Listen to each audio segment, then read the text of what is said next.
Hello, I'm Professor Khalid Khan from University of Granada in Spain. We will discuss today the subject of perinatal mortality. With me to discuss the subject is Dr. Natasha Usman from Lahore in Pakistan. Natasha, could you please introduce yourself? Thank you so much, Dr. Khalid, for inviting me. I'm Dr. Natasha Usman, working as Assistant Professor in Gynae and Obstetrics at Lahore General Hospital, Pakistan. Okay, Natasha, what paper are we going to cover in today's video?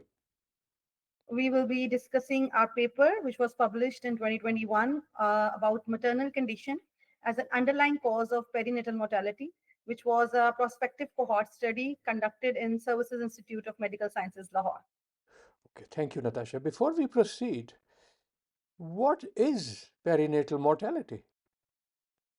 Perinatal mortality, according to WHO, is number of stillbirths and deaths of neonate within the first week of their life by 1,000 total births.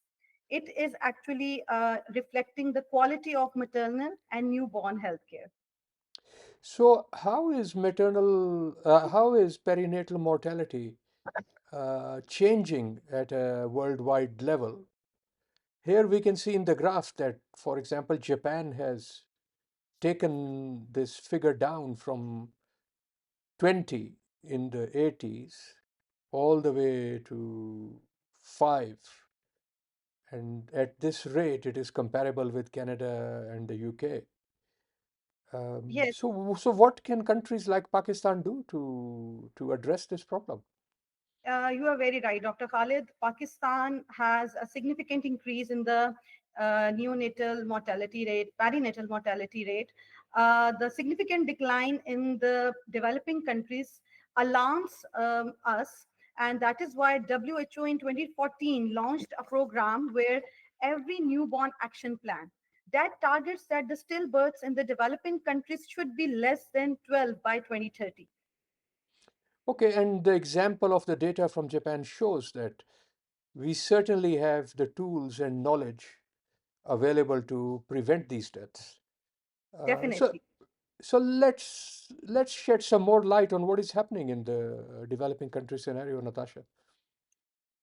There was a study published in Lancet which compared almost 157 countries, that is shown in the figure also, where the 78% of the deaths of the neonates and the stillbirths were in the Asians.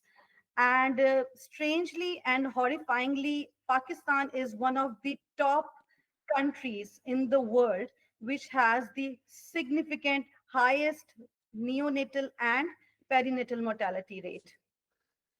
Okay, are there more data? Yeah, this is the graph which is showing the antepartum, intrapartum, and neonatal deaths comparing with the other countries like Sri Lanka, Colombia, and even United Kingdom, which shows that the Pakistan has the highest neonatal death, which is 65%.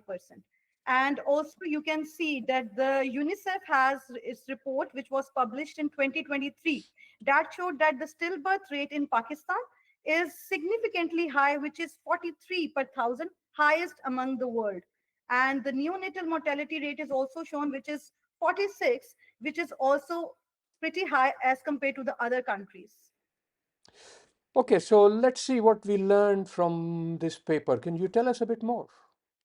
So the study we conducted was to compare the data, maternal condition basically as an underlying cause of the perinatal mortality.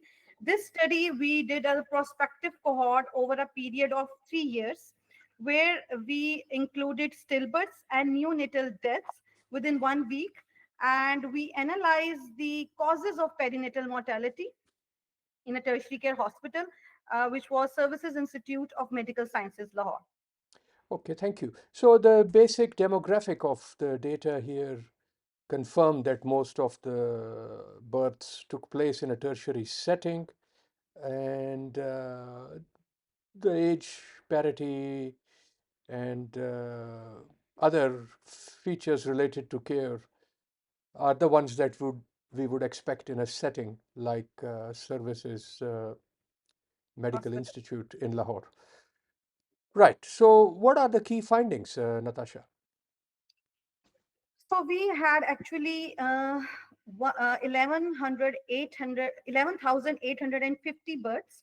Out of them, 24% were antepartum deaths, 11% were intrapartum deaths, and the highest was neonatal deaths, which was 65%.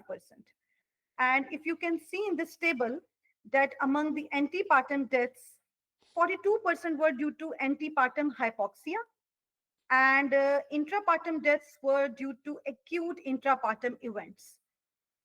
Among neonatal deaths, which were 65% of the total deaths, low birth weight and perinatal prematurity contributed to 34% cases. So in our setup only, the perinatal mortality rate was 58 per thousand total births. Okay, this rate 58 is 10 times more than the rate of 5 or so that we noticed for Japan, UK, and Canada. So this is quite alarming, isn't it? It Uh, is. what are then the other observations from the study, Natasha?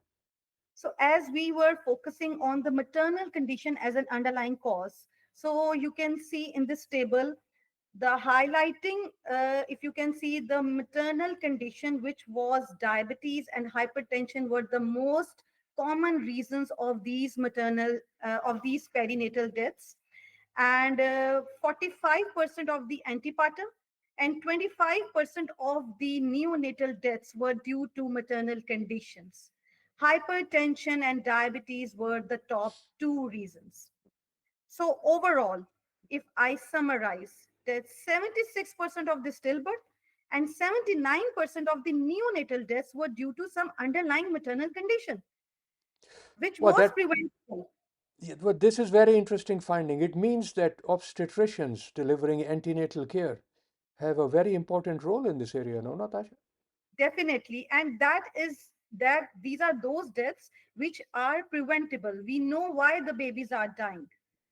So, what is your conclusion or a final message to our audience? For me, whatever we are discussing today, Dr. Khalid, is not just a data. It's a life which is lost, a family which has suffered. So for me, improving the antenatal care is the key feature which can help us to reduce this perinatal mortality. We can see among the other countries, Pakistan is having the highest perinatal mortality rate. And we need to identify the high risk maternal conditions timely so that we can prevent not only the maternal mortality, but also improving the perinatal mortality. Okay, Natasha, thank you very much. With this final message, we bring today's video to an end. Thank you. Thank you so much.